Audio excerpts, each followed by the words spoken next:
আসসালামু আলাইকুম। আমরা আছি বর্তমানে ফ্রান্সের ইনভার্সে।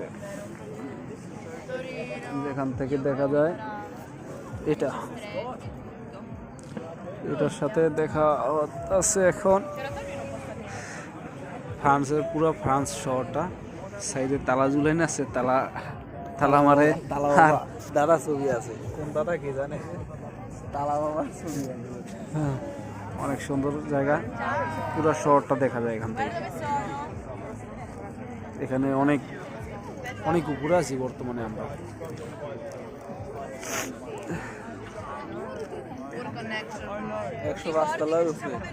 কত 105 তালা হয়তো, অবশ্যই। আমরা উঠছিলাম ওখানটা, ট্রেন আছে উপরে ওঠার জন্য, ট্রেনটা আছে। ট্রেনটা এখন দৃশ্যটা অনেক সুন্দর অবশ্য।